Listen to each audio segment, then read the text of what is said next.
Hi, welcome to Silent Generation. I'm Joseph. I'm Nathan. And today we're joined by Breanna. Yeah, who's a fan of the podcast. She's in the Discord. And we've been kind of bouncing around the idea of doing like a state of dating episode or just some kind of romance broadly episode. But Breanna, if you want to introduce why this is relevant to you. Yeah, so I'm an engineer at Match Group. That's the company that owns basically every dating site except Bumble and Grindr.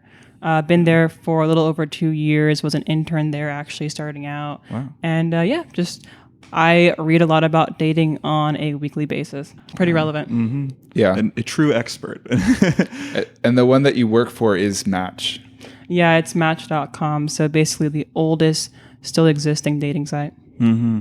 Yeah. Yeah, because when were they founded? Like 96. Oh my God, yeah. That's in like tech times. That's very, very old. That's around when we were born. Yeah, it was like 4 years before I was born. So Wow. Yeah. predates me. Yeah. So yeah, speaking of the starting of like online dating, you gave us a really good article about the mother of all swipes, Joan Ball. Yeah, Joan Ball. She basically created what's called the St. James Computer Dating Service. And that article actually mentions another parallel company called Operation Match that was doing something very similar, but it was actually founded by a bunch of Harvard students. So the way it was perceived and received like by the public was very different than Joan Ball's company. Yeah. But in the end, it ended up being one of the first instances of using computers to match up people romantically. Mm-hmm. Yeah, I don't know. I know that these like convergent kind of development of technologies happen. I just think it's very strange that like just some guys in Harvard and then a working class woman in London, right? Both. Yeah, it was in England. Yeah, it was across the pond, but they both kind of had similar ideas. Mm-hmm. Actually, Joan Ball started because she had worked for one of those, matchmaking bureaus, but she was like, hey, I'm pretty good at this matchmaking thing. Let me move forward with that. Whereas the Harvard company was more students who didn't want a co-ed environment per se, but still wanted to, get with girls in nearby college. So how do we not talk to women but still, get them? Yeah, it's kind of like I don't want to be around them in the dorms and everything, but I do want to date them. Yeah, and the Harvard thing is Ivy League stuff. You have a background in that. Yeah, well, Ivy League adjacent. It's Wellesley Seven College. Sisters. Yeah, Seven Sisters, and it's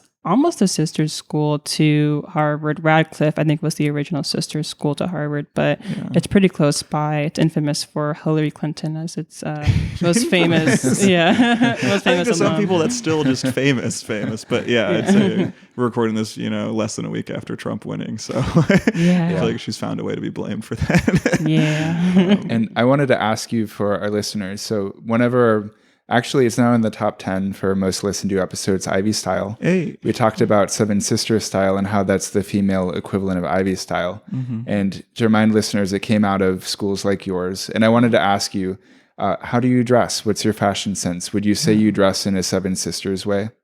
I feel like I used to more so when I was on campus. I live in Dallas now, so I don't dress in that way. Exactly. I was really into the whole dark academia thing, especially when COVID hit and I was just reading a lot. I was like, I should really take on this whole thing as a persona, Donna Tartt, Ellis, make it a lifestyle. So I got really into trenches and boots and those really cool, turtlenecks. So yeah, I feel like I was adjacent to that. It wasn't exactly the style you see in the Seven Sisters style books. It was more dark academia adjacent, but yeah, it's kind of hard not to dress that way when you go to school there.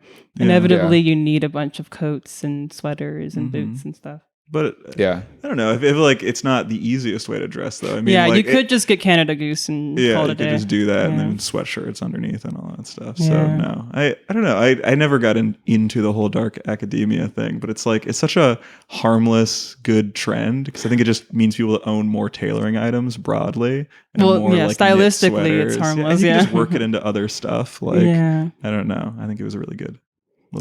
Period. And on Harvard, Joseph, you mentioned something interesting in the docket about how, people have the idea that culture comes out of New York City and LA, but then the means of disseminating new things is through technologies that come out of Boston and Silicon Valley.